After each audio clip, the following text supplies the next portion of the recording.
Задачата на екипа е да обезвредят по 2 мини, които представляват заредени капани за мишки, като вземат кибрита от капана без да го задействат. Първото, обезвреждането ще се осъществява от изпълнителя, който ще е с завързани очи. Един отгоре един, другия двама. Ще са с завързани очи. Така, той ще получава инструкции за това на къде да се движи и как да действа по радиостанция. Инструкциите ще се дават от инструктора, който ще наблюдава изпълнителя отдалече с бинокъл чрез радиостанция. Той ще предава командите си не на изпълнителя, а на свързочника. Свързочника няма да има видимост нито към инструктора, нито към изпълнителя.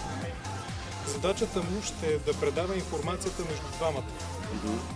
Той ще комуникира с инструктора по един канал, а с изпълнителя по друг. Някакви въпроси?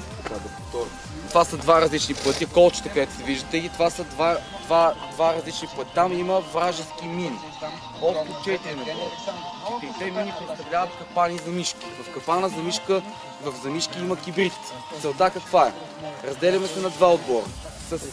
Сам. С завързани очи трябва да вземе кибрид от капана за мишки. Точно така. Като тук е интересното нещо, играта е много за концентрация, играта е за чиста и ясна комуникация.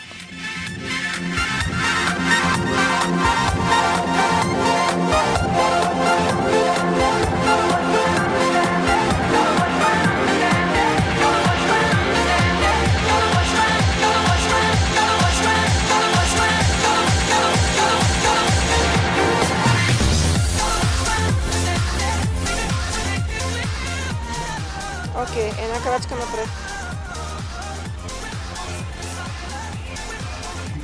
Една крачка напред.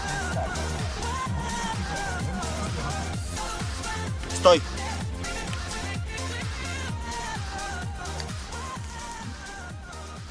Без да се въртиш, крачка наляво.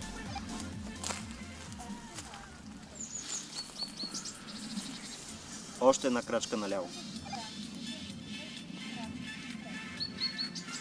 Една крачка напред.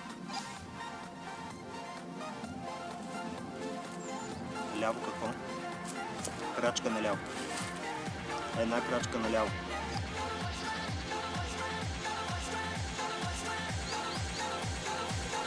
Завърташ се 10 градуса наляво.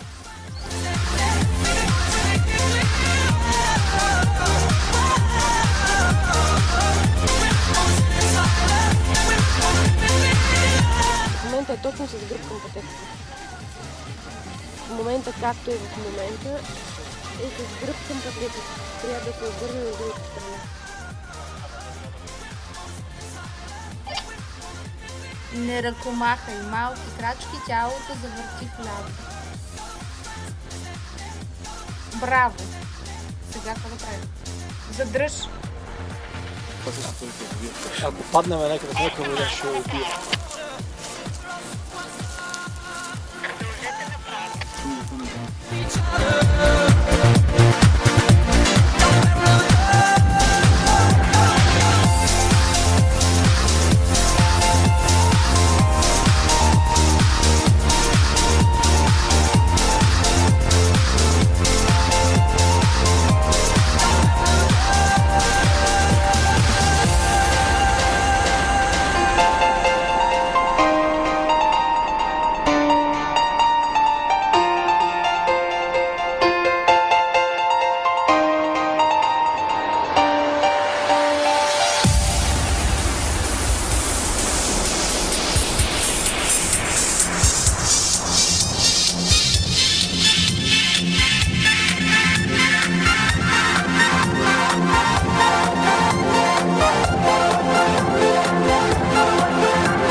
Може капана на решителността.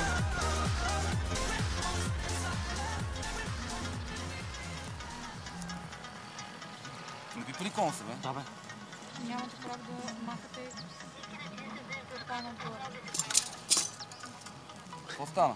Падна ми.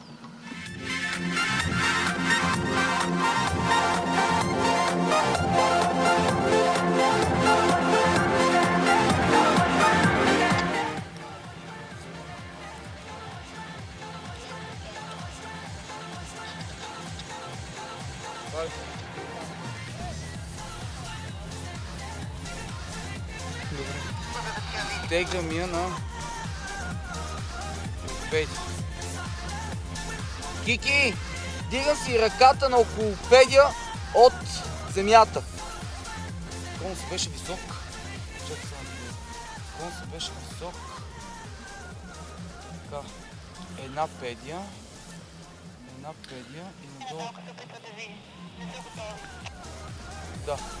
Горе-долу това трябва да е с нивото на конус.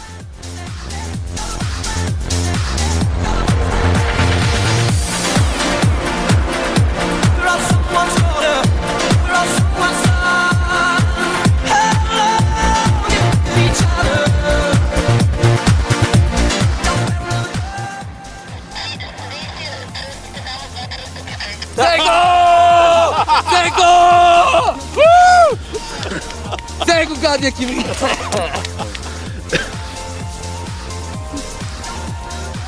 А то се стъмнило хора. Само един. Еми ние един и вие един.